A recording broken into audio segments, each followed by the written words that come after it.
You're listening to BQN. Assimilate the audio.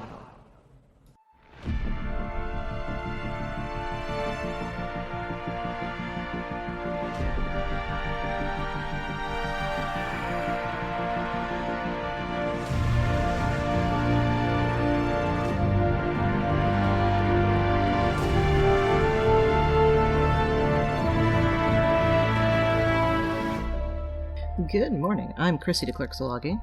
And I'm Jason Szilagyi with today's Caffeinated History with the Szilagyis on the BQN Podcast Collective. Before we jump into our topic for the day, we'd like to take a moment to thank our BQN Patreon patrons who make our show possible. Listeners, with your monthly subscription of just $10 at patreon.com/BQN, you can be listed here as one of our associate producers. And keep an ear out in the next few weeks for our upcoming collaboration with the Cinema Z podcast discussing Oppenheimer. Today's topic is the Gregorian Calendar. It is often said that time is a human construct, and this is not untrue. Certainly the division of a day into 24 hours, an hour into 60 minutes, and a minute into 60 seconds is not found in nature. Having said that, day and night, the lunar month, and the solar year are natural divisions of time reflected in the life cycles of plants, animals, and even we humans. And when humans finally did set out to construct time, these cycles in nature led to how it was organized.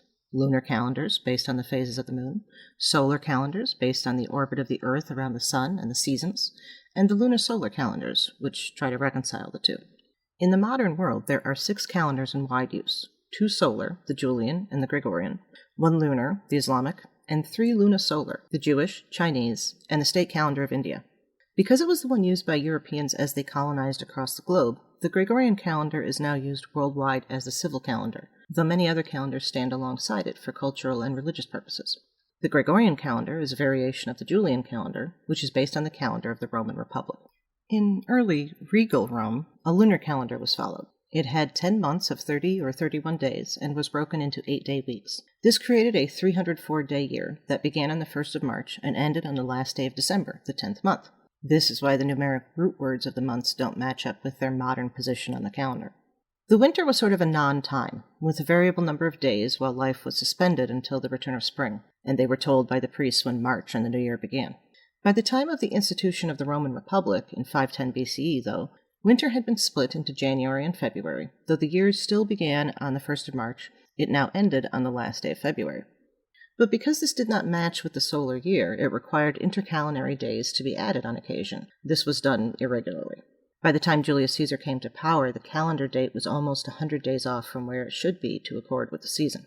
Using his power as dictator, Caesar reformed the calendar to a purely solar one, using the Egyptian solar calendar, to which he had been introduced while in Alexandria, with the 12 Roman months. The Greek calculation of the solar year as 365 1/4 days was used to show an additional day needed every 4 years.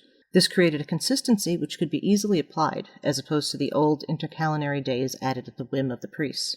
This calendar also moved the start of the year from March to the 1st of January. To enact this realignment, 90 days were added to the year we refer to as 46 BCE.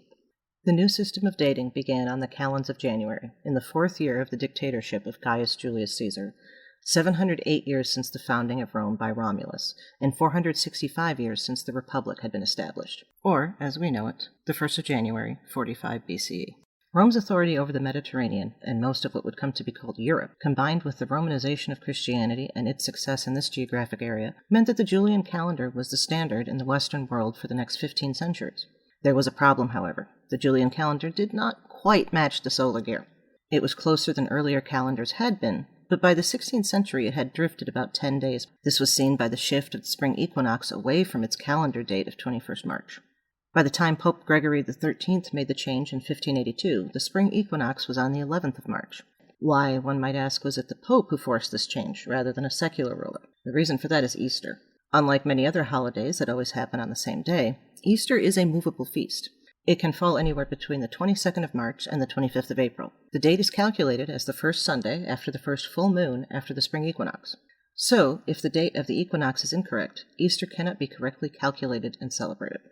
By this time, discussions about shifting the calendar had been going on for centuries, but no one seemed to want to be the one responsible for the upheaval that would accompany a date jump, and there wasn't a secular ruler who had the power to force it to happen across borders. The Pope, however, had the force of ecclesiastical law, and Catholics were required to follow this, meaning the change could take place in many countries all at the same time, with no secular policies needed. It was decided that the shift would take place in October, because it had the fewest ecclesiastical holidays, causing the least disruption to church activities. And so, in most Catholic countries, the 4th of October in 1582 was followed by the 15th of October of 1582. Most of the places that did not make the change immediately did so by the end of the year, with a bit of a delay for the American colonies and other places to which communication took a very long time. The calendar was fixed, but not for everyone. This was an era of great conflict between Catholics and Protestants. Even though the need for calendar reform was recognized across religious borders, the fact that it was organized by the Pope caused suspicion. If the Catholics wanted it, it must be bad and must be opposed. The Eastern and Russian Orthodox churches also refused to implement the change. Russia, in fact, did not realign their calendar until the revolution in 1917. In the rest of the world, who didn't follow the Julian calendar in the first place, the shift wasn't an issue. It didn't take long, however, for the practicalities of business and government to force it. Over the next 2 centuries, Protestant countries made the shift. Great Britain was one of the last Western European countries to make this change, with it going into effect in September of 1752. Because of the inconsistency of dates across borders for these 2 centuries, it is common to see 2 dates on documents, both the old-style Julian calendar, marked OS, and the new-style Gregorian calendar, marked NS. If there was any doubt about the worldwide adoption of the Gregorian calendar, it ended when Britain made the shift. With their colonial possessions, they governed nearly a quarter of the globe. Doing business with Britain meant following their calendar. But it was not until after World War I that the Gregorian calendar became the standard civic calendar worldwide. They had no choice. The new way of the world depended on it. Thank you for listening. We'd also like to thank our History with the Szilagyi Patreon patrons, Ed Chinevere, Laura Dull, Kris Hill, and Susan Capuzzi-De Clerck. Their contributions help us to have the time to research and write what you're hearing. You can help us just like they do with a monthly subscription at patreon.com/historywiththeszilagyis. Also, thank you to Mark White for the awesome show art and Zach Tripp for the wonderful closing music. Please subscribe in your favorite podcast player and don't forget to rate and review us there as well.